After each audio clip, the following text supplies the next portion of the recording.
আসসালামু আলাইকুম ওয়া রাহমাতুল্লাহি ওয়া বারাকাতুহু ইন্নাল হামদালিল্লাহ ওয়াস সালাতু ওয়াস সালামু আলা রাসূলিল্লাহ ওয়া বা'দ।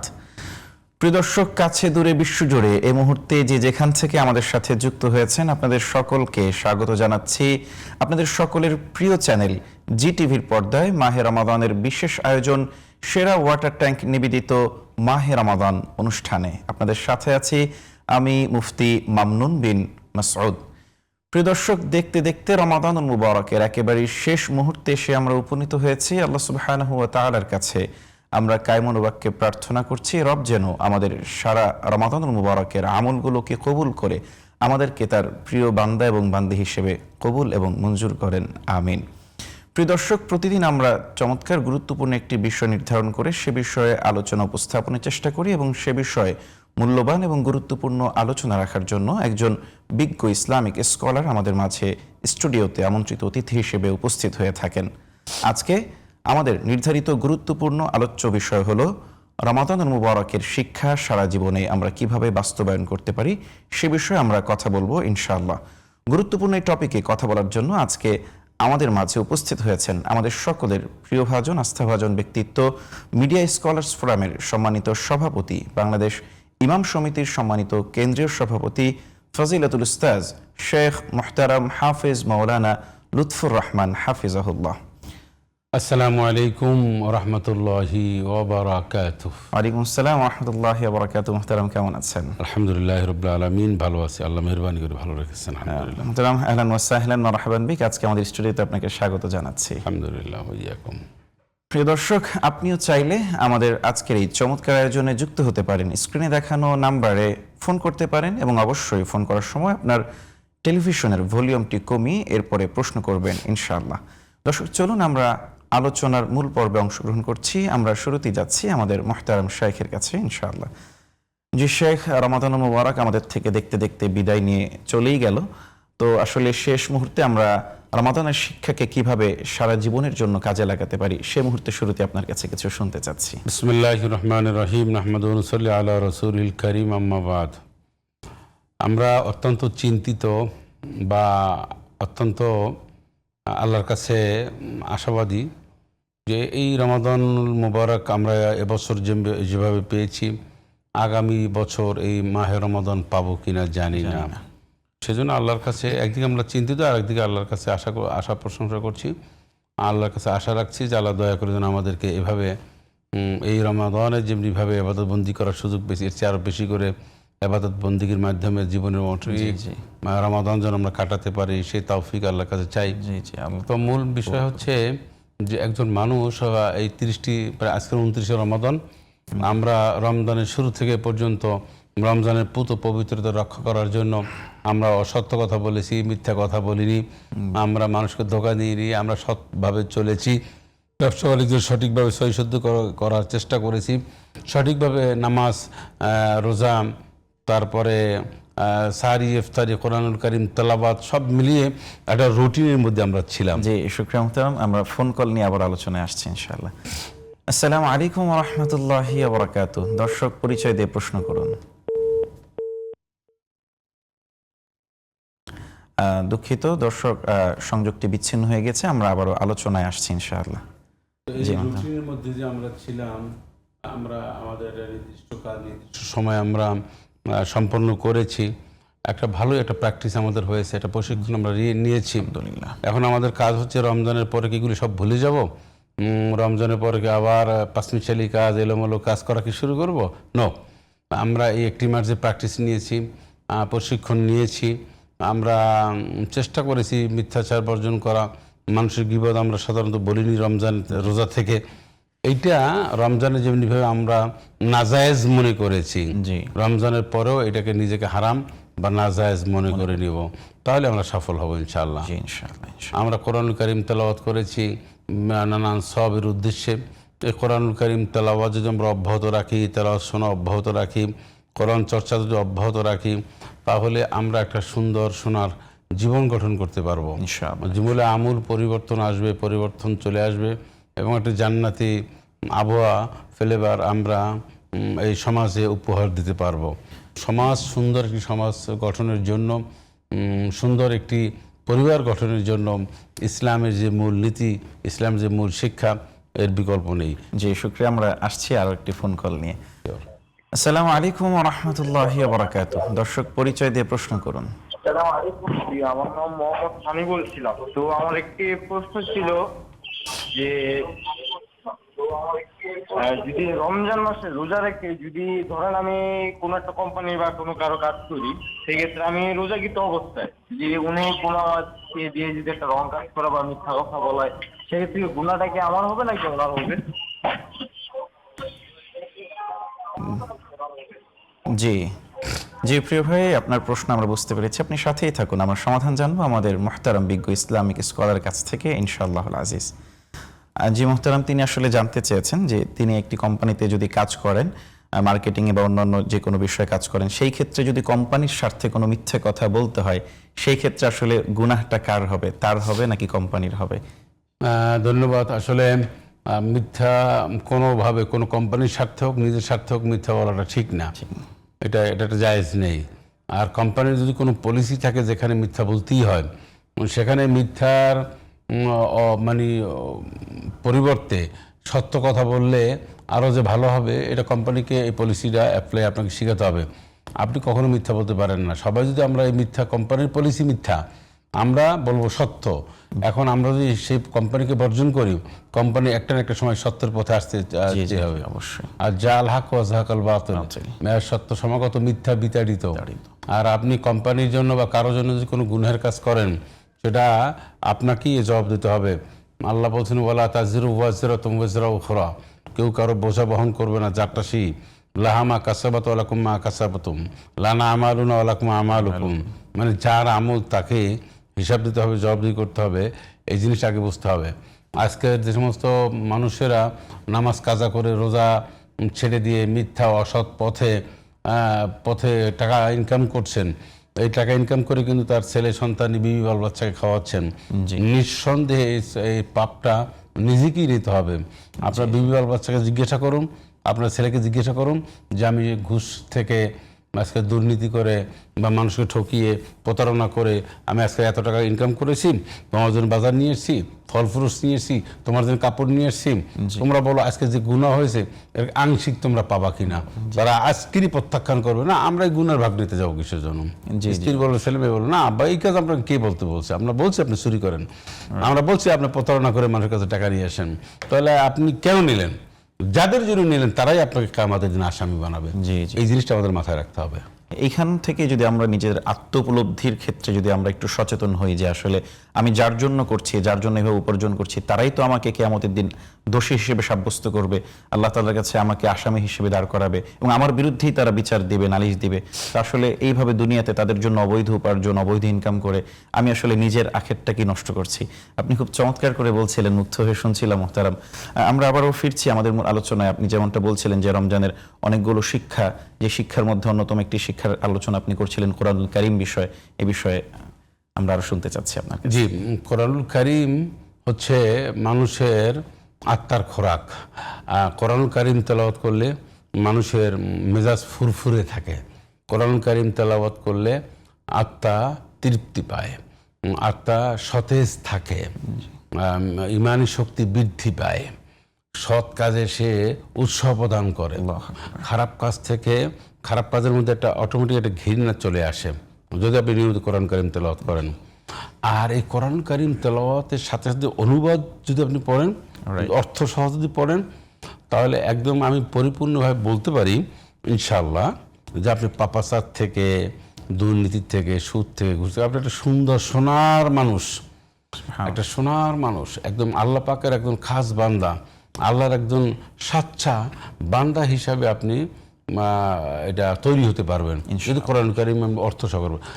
আমি নিজে স্টাডি করেছি বা আপনিও দেখছেন, যারা কোরআন কারীম অর্থ সহ পড়ে এবং বোঝার চেষ্টা করে, কোরআন নিয়ে যারা গবেষণা করে, দেখবেন তারা যথেষ্ট পরিমাণে অনেক মানুষের সাথে তারা ভালো রয়েছে। অবশ্যই কোরআন নিয়ে যারা কাজ করেন, কোরআন নিয়ে যারা যাদের কর্মসূচি বা দিন চলে কোরআন দিয়ে, এবং কোরআন দিয়ে যারা জীবনকে গঠন করার চেষ্টা করে এবং কোরআনকে সামনে রেখে তারা হাঁটা চলা করে, কোরআন কেন্দ্রিক যাদের কাজ, এক কথায় তারা, আমি একদম সত্য কথা বলি, মানে আমি অ্যানালাইসিস করে দেখেছি, আমি জনে জনে দেখেছি, আমি নিজেরটা বাদে, যে সত্যিই তারা ভালো ভালো থাকে, ভালো রয়, ভালো রাখেন আল্লাহ। তাদের বিবেক, বিবেচনা, বুদ্ধি, তাকওয়া, ইনসাফ অনেক বেশি, অনেকের চেয়ে। জি জি, কোরআনের একটা চমৎকার বড় করে আপনি মুজিজা। বলছিলেন, এবং যেমনটি আপনি বলছিলেন যে আসলে আপনার ক্ষেত্রে আমরা দেখছি আপনিও কোরআনের খেদমত আলহামদুলিল্লাহ করে যাচ্ছেন বহু বছর যাবত। আল্লাহ তাআলা আপনার এই খেদমতকে কবুল করুন, আমরাও দোয়া করি আল্লাহ তাআলা আমাদের সবাইকে কোরআনের খাদিম হিসেবে কবুল করেন ইনশাআল্লাহ। প্রিয় দর্শক, আপনারা দেখছেন, উপভোগ করছেন মাহে রমাদানের বিশেষ আয়োজন সেরা ওয়াটার ট্যাঙ্ক নিবেদিত মাহে রমাদান। দর্শক, সময় হয়েছে ছোট্ট একটি বিরতি নেয়ার। ফিরছি কিছুক্ষণ পরে, কোথাও যাবেন না, সাথেই থাকুন। আসসালামু আলাইকুম ওয়া রাহমাতুল্লাহি ওয়া বারাকাতুহু। প্রিয় দর্শক, বিরতির পরে আরো একবার স্বাগত জানাচ্ছি আপনাদের প্রিয় আয়োজন সেরা ওয়াটার ট্যাঙ্ক নিবেদিত মাহে রমাদান অনুষ্ঠানে। আপনাদের সাথে আছি আমি মুফতি মামনুন বিন মাসউদ। দর্শক, রমাদানুল মুবারকের শেষ মুহূর্তে আমরা আলোচনা করছি রমজানের শিক্ষাকে কিভাবে আমরা সারা জীবনের জন্য কাজে লাগিয়ে পুরো জীবনটাকেই রমজানের মতো সুন্দর এবং অর্থবহ আমরা করে তুলতে পারি ইনশাআল্লাহ। দর্শক, এ বিষয়ে আমরা আলোচনা করছি এবং আপনাদের ফোন কলও আমরা নিচ্ছি। বিভিন্ন প্রশ্নের কোরআন এবং হাদিসের আলোকে সমাধান আমরা জানার চেষ্টা করছি ইনশাআল্লাহ। এই মুহূর্তে আমরা আরো একটি ফোন কল নিয়ে নিচ্ছি। আসসালামু আলাইকুম ওয়া রাহমাতুল্লাহি ওয়া বারাকাতুহু। প্রিয় দর্শক, পরিচয় দিয়ে প্রশ্ন করুন। বলছিলাম হুজুর যে আমার স্বামী একজন মুয়াজ্জিন, তো উনি হলো যে মসজিদে 19 বছর হলে আছেন, তো ওর পাশাপাশি কি মুয়াজ্জিনের পাশাপাশি অন্য কোনো কর্ম করা যাবে কিনা? আচ্ছা আচ্ছা, জি, চমৎকার প্রশ্ন করেছেন, আপনি সাথেই থাকুন, আমরা সমাধান জানছি আমাদের মুহতারাম বিজ্ঞ আলোচকের কাছ থেকে ইনশাআল্লাহ। জি মুহতারাম, তিনি আসলে জানতে চেয়েছেন তার হাজবেন্ড একজন মুয়াজ্জিন, তিনি মুয়াজ্জিনের পাশাপাশি অন্য কোনো কর্ম চাকরি করতে পারবেন কিনা সে বিষয়ে। হ্যাঁ, পারবেন। বরং এটাই তো আমরা পরামর্শ দিই, আমরা সাজেস্ট করি যে কোনো ইমাম, যে কোনো মুয়াজ্জিন, যে কোনো খাদিম যারা মসজিদের সাথে সংশ্লিষ্ট তারা অবশ্যই ছোট্টখাটো একটা ব্যবসা, কুটির শিল্প হতে পারে, নানান ধরনের যে ব্যবসা বাণিজ্য রয়েছে, এই ব্যবসা বাণিজ্য যদি উনি আগাবেন, নট চাকরি একটা উনি করবেন যে বাসায় বা বিভিন্ন জায়গায় দোকান, ডিসপেন্সারি হতে পারে, তারপর যে কোনো ব্যবসা হতে পারে। ব্যবসার মধ্যে কোনো ধরনের কোনো মানে লজ্জা শরম নাই। জি জি, আমাদের দেশে আপনি আশ্চর্য হয়ে যাবেন যে ইমামরা অনেক সময় ব্যবসা বাণিজ্য করলে মানুষ মনে করে ইমাম সাহেব ব্যবসা করবে, এটা ঠিক না। ইমামরা ব্যবসা করবে, এটা সুন্নাহ। আপনি দেখেন সমস্ত বিদেশে, আমি সমস্ত আরব দেশে আমি গিয়েছি, সেখানে দেখেছি বিশেষ করে ইমাম সাহেব উনি রেন্টেকার, মানে কি বলে এটাকে, গাড়ি চালাচ্ছেন, পাঠাও।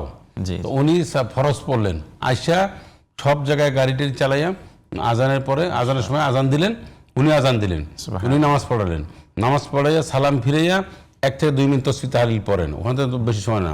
আইসা আবার গাড়ি স্টার্ট দিলেন, মুসল্লিরা ওনার প্যাসেঞ্জার হলেন, কমিটির সভাপতি বা বড় এদের সাথে উনি ভাড়া নিয়ে বার্গেনিং করলেন যে তুমি কই যাবা, অমুক জায়গায় যাবা, এত টাকা। উনি যদি কাউকে ওনার না পোষায় উনি নেবেন না, আরেকজনকে নেবেন, চুজ করবেন। সেক্ষেত্রে কারো কোনো কিছু করার নাই যে আপনি আমাদের ইমাম, আমি মসজিদের এই কমিটির বা আমি একজন শায়েখ, আপনি আমাকে নিলেন না কম পয়সার জন্য, আরেকজনকে নিলেন, নো, এটা ওনার ইচ্ছা। অসাধারণ, চমৎকার করে বলছিলেন। আমরা আরো একটি ফোন কল নিয়ে নিচ্ছি। আসসালামু আলাইকুম ওয়া রাহমাতুল্লাহি ওয়া বারাকাতুহু। দর্শক, পরিচয় দিয়ে প্রশ্ন করুন। ওয়ালাইকুম আসসালাম ওয়া রাহমাতুল্লাহি ওয়া বারাকাতুহু। আমি মোহাম্মদ সামির ইসলাম, দিনাজপুর থেকে। আমার তো হুজুরের কাছে জানার ছিল যে ফিকাহ সম্পর্কে জানার জন্য কোন ধরনের বইগুলো পড়লে একটু উপকৃত হবে, মৌলিক বিষয় জানার জন্য ফিকাহ।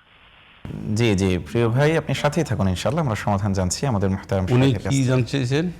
ফিকহ সম্পর্কে যদি জানতে চান তাহলে আসলে কি ধরনের বই উনি পড়তে পারেন ফিকহ সম্পর্কে? না, ফিকার অনেক বই পুস্তক রয়েছে, আপনি সেগুলি আপনি পড়তে পারেন। এখন বাজারে বইয়ের যথেষ্ট পরিমাণে বই রয়েছে, সেগুলি আপনি দেখে ভালো বিশ্লেষণ করি, কিন্তু যেটা ওনার বুঝতে সহজ, অথেন্টিক যেটা, সেটাই উনি করতে পারবেন। জি জি, শুকরিয়া।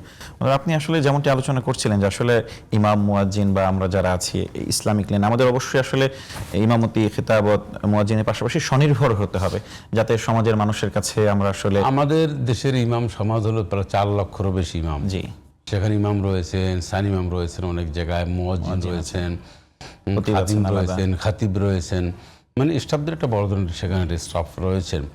প্রশ্ন হচ্ছে দীর্ঘদিন পর্যন্ত আমাদেরকে এমনভাবে শেখানো হয়েছে যে এমন একটা আভা আমাদের সামনে দেওয়া হয়েছে যে ইমাম সাহেব সে নিচের দিক তাকাইয়া হাঁটবে, Right. সে বাইরে একটু চা খাবে কেন, বা সে বাইরের মানুষের কথা বলবো, তার হুজুরে গিয়ে কথা বলতে হবে, জি। মানে একটা অন্যরকম তাকে আবদ্ধ করে রাখা হয়েছে, এটা ঠিক না। বা আবার বলা হয়েছে ইমাম সাহেব ব্যবসা বাণিজ্য করবে, ইমাম সাহেবের গাড়িতে, নানান ধরনের কথাবার্তা বলে।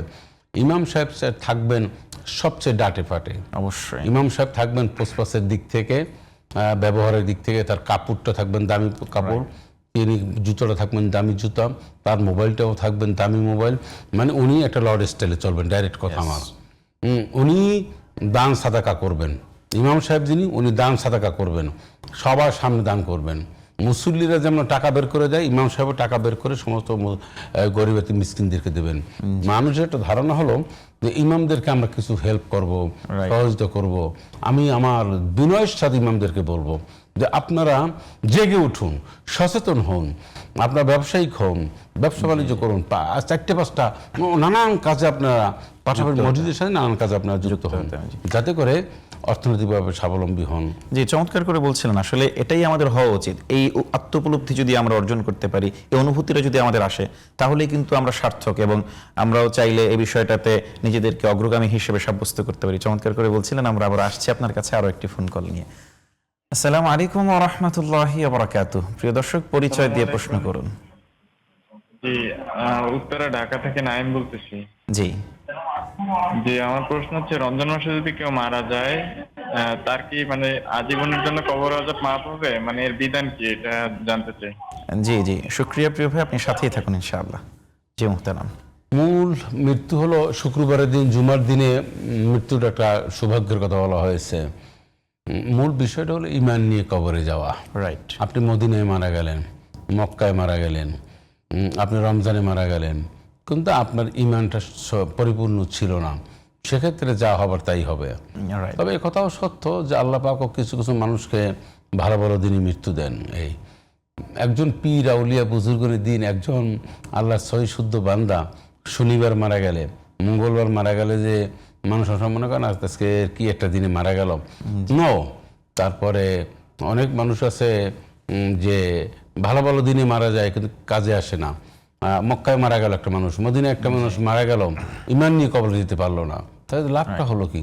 একজন মানুষ ঈমান নিয়ে মৃত্যুবরণ করেছে হিন্দুস্থানে, জি, হিন্দু পাড়ায়, কিচ্ছু আসে যায় না অবশ্যই, কারণ তার মৃত্যুটা ঈমানের সাথে নিয়েছেন। তবে আপনি আল্লাহর কাছে দোয়া করতে পারেন, আল্লাহ তাআলা আমাকে শাহাদাতের মৃত্যু দান করুন, আল্লাহ তাআলা আমাকে দয়া করে সর্বশ্রেষ্ঠতম ঈমান নিয়ে একটি শ্রেষ্ঠতম মৃত্যু যেন আমি পাই, জি জি, অবশ্যই। একটি মর্যাদা সম্পন্ন মৃত্যু আল্লাহ আপনি আমাকে দেবেন। এগুলি আল্লাহর কাছে দোয়া করা যেতে পারে। তবে রমজানে মারা গেলে সারা জীবনের জন্য কবর আযাব মাপ, এরকম সহিহ শুদ্ধ হাদিস আমার জানা নাই। অর্থাৎ ঈমানটাই হলো মূল, এর সাথে যদি অন্যান্য বিষয় যুক্ত হয় এটা আরো ভালো আমার জন্য, আমার দারাজাত বুলন্দির জন্য। কোরআনে আল্লাহ বলেছেন ইন্নাল্লাযীনা আমানু ওয়া আমিলুস সালিহাতি কানাত লাহুম জান্নাতুল ফিরদাউসি নুজুলা। এরকম আরো অনেক আয়াত রয়েছে, সেখানে বলি দেওয়া হয়েছে যারা ঈমান এনেছে, ভালো কাজ করেছে, তাদের জন্যই জান্নাত। জি জি, এটা কোরআনুল কারীমের বিভিন্ন জায়গায় বলে দেওয়া হয়েছে। সূরা বাইয়িনার মধ্যে বলেছেন, নানান জায়গায় অনেক সূরার মধ্যে বলেছেন যারা ঈমান আনয়ন করবে, ভালো কাজ করবে, আল্লাহর প্রতি বিশ্বাস স্থাপন করবে, তাদের জন্যই রয়েছে পরকালে সুখ শান্তি, সমৃদ্ধি অথবা জান্নাত। জান্নাতুন নাঈমের কথা বলা হয়েছে, জান্নাতুল ফিরদাউসের কথা বলা হয়েছে কখনো কখনো। মূল বিষয় হলো আপনি কতটুকুন ভালো কাজ করে দুনিয়ার থেকে গেলেন, এটা আপনার বিবেচ্য বিষয়। আপনি দুনিয়াতে কাজ করেছেন অনেক, কিন্তু সব কাজগুলি পরেজগারি কাজ হয়নি, দিনদারি কাজ হয়নি, আল্লাহর পছন্দনীয় কাজ হয়নি, কিন্তু আপনার দৃষ্টিতে আপনি কাজ করেছেন অনেক ইসলামিক মনে হচ্ছে, কিন্তু সেটা ইসলামের আলোকে, ইসলামের নিরিখে সেই কাজটা অনুমোদন করে নাই। কিন্তু আপনি তো সেই কাজ করে পার করে দিয়েছেন, তাহলে আপনার লাভ হবে কি? আপনার মুক্তি কোথায় পাবেন? আপনি সারা জীবন ধরেন ইসলামী আন্দোলন করেছেন, জি, কিন্তু সেই ইসলামী আন্দোলন করেছেন মানুষকে দেখানোর জন্য, পদ পদবি পাওয়ার জন্য, ব্যবসা বাণিজ্যের জন্য, নানানভাবে। পরকালীন মুক্তির জন্য আপনি কাজটি করেননি। আপনি তাবলিগে গিয়েছেন, 3 চেল্লা দিয়েছেন, 6 চেল্লা দিয়েছেন, 1 সাল দিয়েছেন, এটার মধ্যে একটা অন্য উদ্দেশ্য নিহিত ছিল, এটা পরকালীন মুক্তির জন্য ছিল না। আপনি ওয়াজ করেছেন, নসিহা করেছেন, এরকম মিছিলের, ইসলামী আন্দোলনের মিছিলের সামনে রয়েছেন, কিন্তু আপনার উদ্দেশ্য ছিল ভিন্ন, পদ পদবি, টাকা পয়সা বা নানান ধরনের, সামনে মন্ত্রী, এমপি, কমিশনার, চেয়ারম্যান, নানা, যে আমি এই দলের সাথে থাকলে আমি একটা চেয়ারম্যানই পোস্ট পাবো, আমি একটা কমিশনের পোস্ট পাবো, আপনার মূল উদ্দেশ্য ছিল ওইটা, আপনার পরকালের মুক্তিটা ছিল না। আপনার যা করেছেন সব আল্লাহ পাইকারি ধরে মাফ বলবেন যে এটা কোনো বিন্দুমাত্রের দাম নেই। সুতরাং আমি মুক্তির জন্য কাজ করলাম, জি, মানুষ মুক্তিও পাইল, কিন্তু আমার মুক্তি মিলল না, রাইট। তাহলে লাভটা কি? তো সর্বনাশ, সর্বনাশ আমার জন্য।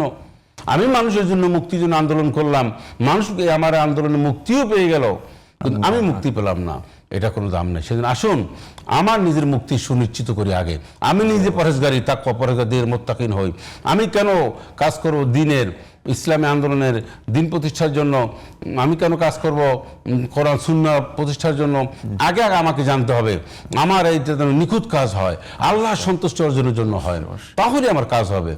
আমি যদি নাম যশ করার জন্য, পদ পদবি পাওয়ার জন্য অথবা ভাইরাল হওয়ার জন্য এই কাজগুলি করি, 2 পয়সার দাম নাই। 2 পয়সার দাম না থাকলে কিভাবে বলেন? বলছেন মাশাআল্লাহ, এটা আসলে আমাদের জন্য অনেক বড় পাথেয়। রাসূল সাল্লাল্লাহু আলাইহি ওয়াসাল্লাম যেমনটি বলেছেন ইন্নামাল আমালু বিন্নিয়াত, আল্লাহ তাআলা যেমনটি বলেছেন ইন্না সলাতি ওয়া নুসুকি ওয়া মাহইয়ায়া ওয়া মামাতি লিল্লাহি রাব্বিল আলামিন। এই বিষয়গুলো কি আপনি চমৎকার করে বিবৃত করছিলেন মাশাআল্লাহ। মুহতারাম, আমরা শেষের দিকে চলে এসেছি। আপনার কাছে যদি আমরা সংক্ষেপে রমাদান মুবারকের কোনো স্পেসিফিক নির্দিষ্ট কোনো শিক্ষা যা স্বাভাবিকভাবে সারা বছর আমরা নিজের জন্য কাজে লাগাতে পারি, এরকম যদি কিছু একটা থাকে। রাসূল সাল্লাল্লাহু আলাইহি সাল্লাম এই দান সাদাকা করতেন। জি, দান সাদাকা করলে সম্পদ বাড়ে, রাইট। ঠিক আছে। কোরআন কারীমের মধ্যে আল্লাহ বলেছেন মা আতাইতুম মির রিবালি রবুয়া ফি আমওয়ালিন নাস ফালা ইয়াদাল্লাহু মা আতাইতুম মিন যাকাতিন তুরিদুন ওয়াজহাল্লাহ। সুবহানাল্লাহ। আর অনেক জায়গায় আয়াত আছে। সুতরাং মাসাল্লাযিনা ইউনফিকুনা আমওয়ালাহুম ফি সাবিলিল্লাহি কামাসালি হাববাতিন আমবাতাস সাবআ সানাবিলা ফি কুল্লি সুমবুলাতিন মিয়াতু হাব্বা। দান সাদাকা করলে এই বাড়ে, আপনার ওই সম্পদ বাড়ে। আমরা রমজানে জবাব দিয়েছি, আমাদের আত্মীয় স্বজনদের বলয়ের মধ্যে যারা আছে তাদেরকে আমরা আগে সাহায্য সহযোগিতা করি, দান সাদাকা বেশি বেশি করে করি, গোপনে দান করার চেষ্টা করি। আর সমস্ত কাজ আল্লাহর সন্তুষ্টি অর্জনের জন্য আমরা কাজটা করতে পারলে আমাদের আল্লাহ বরকত দিবেন ইনশাআল্লাহ। ইনশাআল্লাহ। খুব অসংখ্য ধন্যবাদ মুহতারাম, আপনি এত ব্যস্ততার মধ্যে আমাদেরকে সময় দিয়ে আজকের অনুষ্ঠানকে সার্থক করেছেন। আল্লাহ তাআলা দুনিয়া এবং আখিরাতে আপনাকে কল্যাণ দান করেন, আমিন। প্রিয় দর্শক, চমৎকার আয়োজনে পুরোটা সময় জুড়ে আপনারা দেখে ধৈর্য সহকারে আমাদের সাথে থেকে আমাদের অনুষ্ঠানকে সার্থক করার জন্য আপনাদের সকলের প্রতি আমাদের অনিঃশেষ কৃতজ্ঞতা। দর্শক, আপনারা এতক্ষণ দেখছিলেন, উপভোগ করছিলেন মাহে রমাদানের বিশেষ আয়োজন সেরা ওয়াটার ট্যাঙ্ক নিবেদিত মাহে রমাদান অনুষ্ঠান। পুরো অনুষ্ঠান জুড়ে আপনাদের সাথে ছিলাম আমি মুফতি মামনুন বিন মাসউদ। প্রিয় দর্শক, রমাদানুল মুবারকের বিদায়ী এই মুহূর্তে ঈদ উল ফিতরের আগমনের সময় আপনাদের সবাইকে ঈদ উল ফিতরের অগ্রিম শুভেচ্ছা জানিয়ে আজকের মতো এখানে বিদায় নিচ্ছি। সকলেই ভালো থাকবেন, সুস্থ থাকবেন। আসসালামু আলাইকুম ওয়া রাহমাতুল্লাহি ওয়া বারাকাতুহু।